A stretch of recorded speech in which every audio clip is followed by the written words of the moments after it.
Today I have Dr. Adams with me. Dr. Adams, can you tell us a bit about yourself? Sure. I'm Dr. Kirk Adams. I'm talking to you from my home office in Seattle. I am a blind person, have been since age 5 when both of my retinas detached when I was in kindergarten. And I had an emergency surgery that didn't succeed and became totally blind within a few days.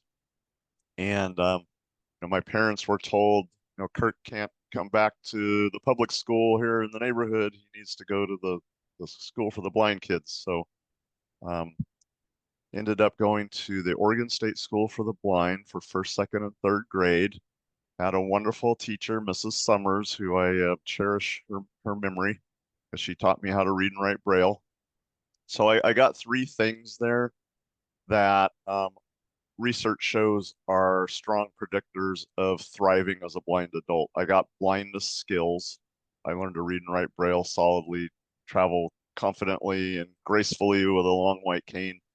And today it would be keyboarding, but I learned how to type on a typewriter so I could start public school when my skills were at the right level. So in fourth grade, I started public school.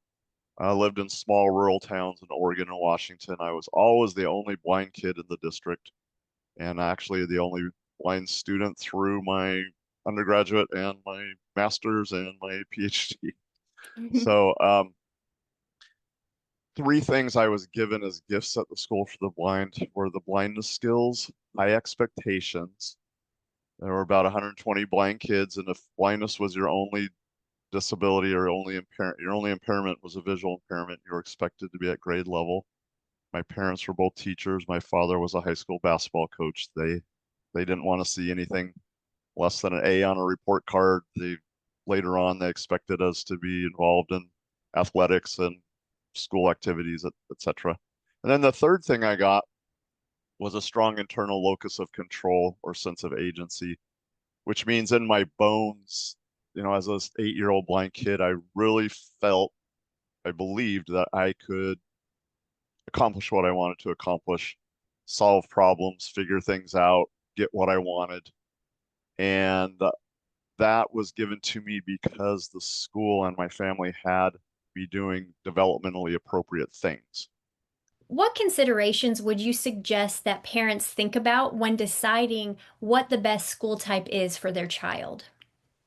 I think there's obviously pros and cons to a residential school or a public school, and I think the biggest pro is the blind skills part and the becoming confident as a blind person part. So getting that sense of strong internal locus of control, sense of agency. Um, so I was totally blind. There was no question that I need to learn Braille, that I need to learn how to use a cane. So I was at a school for blind kids and focused and concentrated on that and became a super fluent Braille reader and a super able independent traveler and learned how to type. It'd be keyboarding now, but learned how to type. So I had the skills to succeed in public school when I was ready.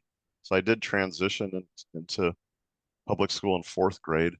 I was also with 120 other blind kids who were also learning and developing and growing. And um, they the school intentionally put us in situations where we could um, gain that internal locus of control. We went backpacking in the Three Sisters Wilderness area. We went up to Mount Hood and made big snow forts of snowballs. We explored the tide pools on the Oregon coast and found sea anemones. And um, we did climb trees. We did run around on a playground and stumble and fall and skin our knees and go to the nurse.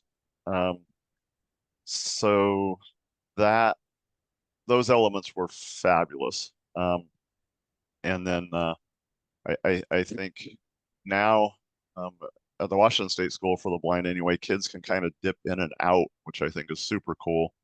So for instance, if a kid is getting into middle school math and they need to really master Nemeth Braille code, they can go to the School for the Blind for 6 months or 8 months and get that down pat and then cycle back to their public school, which I think is a really cool model also.